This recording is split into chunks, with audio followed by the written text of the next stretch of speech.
పెళ్ళైనా పండగైనా వేడుక ఏదైనా పట్టుచీరల ప్రత్యేక వేదిక వారాహి సిల్క్స్. నమస్కారం, వెల్కమ్ టు సుమన్ టీవీ. నేను గీతాంజలి.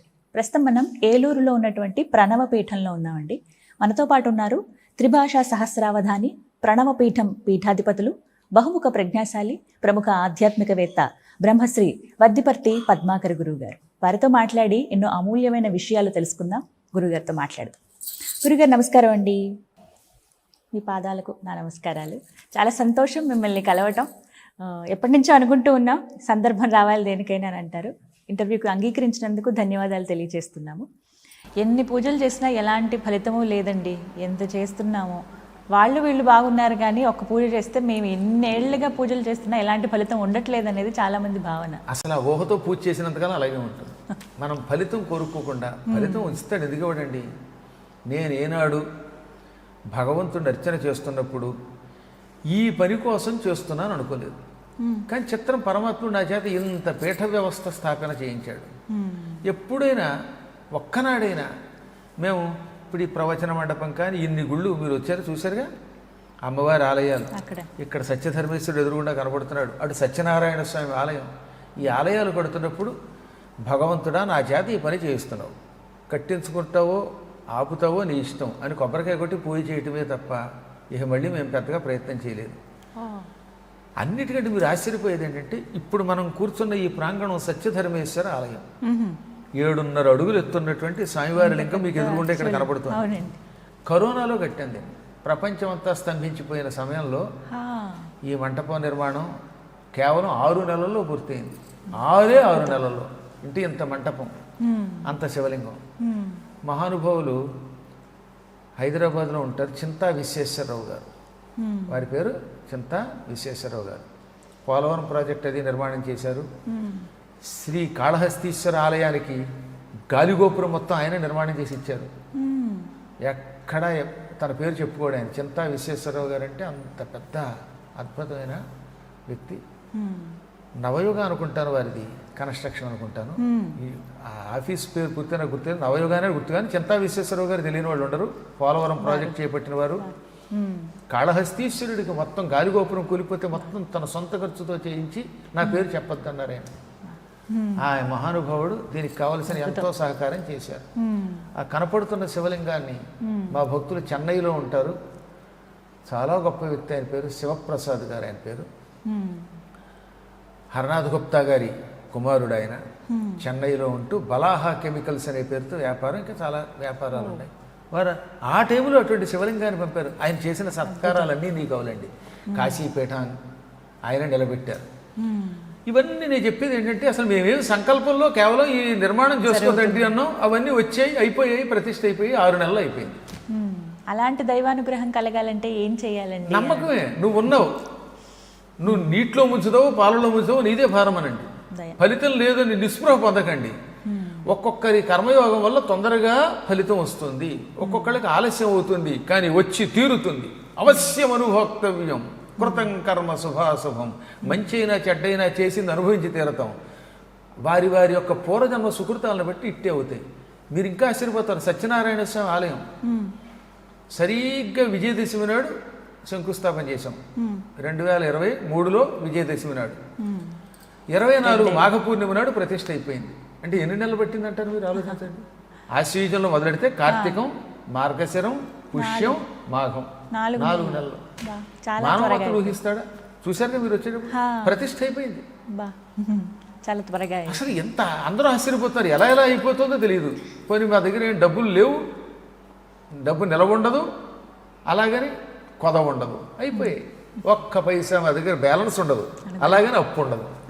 అలా కార్యక్రమాలు అవుతున్నాయంటే వాడి మీద నమ్మకమే. ఎప్పటికైనా పరమాత్ముడు రక్షిస్తాడు. అవ్యాజ కరుణామూర్తి. ఒక్కోసారి కష్టం వచ్చినప్పుడు బాధ కలుగుతుండో. ధర్మరాజే బాధపడ్డాడు. ఏది విరాటపురంలో.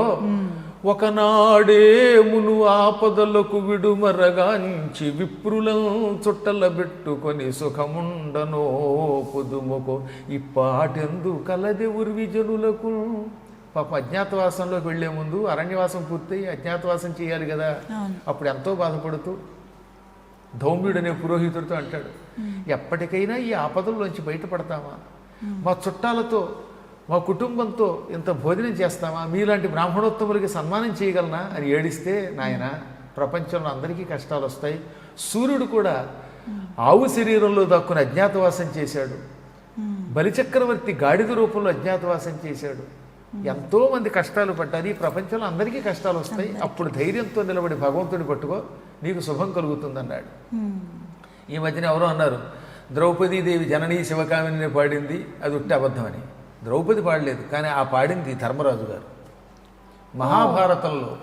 మళ్ళీ అక్కడ ఇక్కడ కదా ఇందులో అందులో ఈ అజ్ఞాతవాసానికి వెళ్లే ముందు ధర్మరాజు గారు అమ్మవారిని ప్రార్థించాడు 26 శ్లోకాల్లో. ఎన్ని?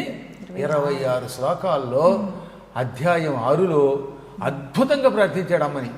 అప్పుడు అమ్మవారు ప్రత్యక్షమయ్యింది. ప్రత్యక్షమై, నేటికి సంవత్సరం తర్వాత నీకు విజయం లభిస్తుంది, నువ్వు రాజు అవుతావు.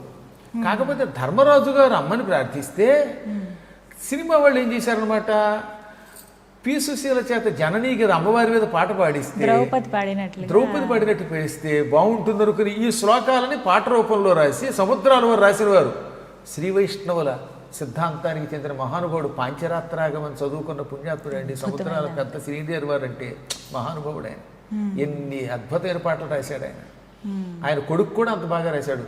సత్యనారాయణ స్వామి మీద సత్యదేవుని సుందర రూపిణి పాట జూనియర్ సముద్రాలు రాశారు. ఈ అమ్మవారి పాట రాసిన ఆయన సీనియర్. ఆయన ఏమనుకున్నారంటే, ధర్మరాజు అయినా ద్రౌపది అయినా ఎవరైతేనే అమ్మని ప్రార్థించడానికి, కానీ అమ్మ ప్రార్థిస్తే బాగుంటుందని ద్రౌపదికి పెట్టి సుశీల చేత పాడించారు. అందులో అందంగా ఉంది పాట. ఘంటసాల పాడినా అందంగా ఉంటుంది, కానీ ఈవిడ పాడితే ఇంకొంచెం లాలిత్యంగా ఉంటుంది.